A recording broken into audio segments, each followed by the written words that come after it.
Kan ada 4 buah gelas yang berisi macam-macam larutan. Yang pertama ada larutan yang berisi air putih, larutan gula, larutan garam, dan juga minyak goreng. Dan masing-masing larutan nanti saya akan campurkan dengan sel darah manusia. Ini adalah darah manusia yang sudah ambil menggunakan jarum suntik. Nah, lalu saya akan teteskan pertama kali pada larutan yang pertama, yaitu air putih. Kalau kita perhatikan di sini darah dengan air putih langsung akan larut. Bahkan ini saya siapkan ada batang pengaduk, saya akan aduk sampai dengan merata, dan di bagian batang pengaduknya pun juga tampak bersih, tidak ada darah yang menempel. Ini artinya darah dengan air dia akan terlarut sempurna.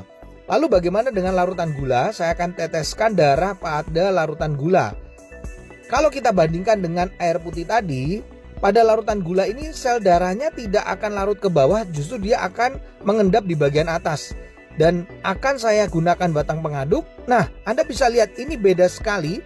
Sel darahnya justru menempel pada batang pengaduk. Ini kenapa? Karena gula itu bersifat perlengketan. Berbeda dengan air putih tadi, batang pengaduknya bersih. Makanya orang kalau kena diabetes, terjadi perlengketan pada darahnya, mengalami rasa haus, kemudian sering buang air kecil, dan akhirnya suka ngemil. Nah, bagaimana dengan orang yang hipertensi? Ini adalah larutan garam.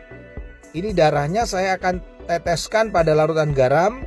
Lalu saya akan juga sama masukkan batang pengaduk. Dan ini berbeda dengan diabetes, di mana sel darah yang menempel pada batang pengaduknya tidak selengket pada gula, larutan gula.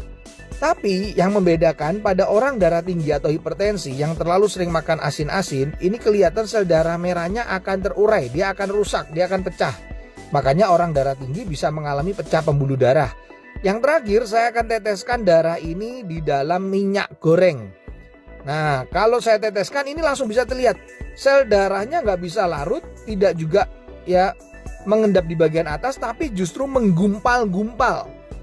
Ini membuktikan bahwa orang yang tinggi kolesterolnya akan mengakibatkan penggumpalan sel darah. Jadi sel darahnya akan menggumpal-gumpal, dan ini yang bisa menimbulkan penyumbatan pada pembuluh darah.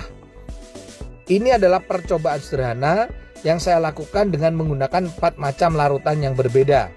Semoga percobaan ini bisa menjadi inspirasi untuk kita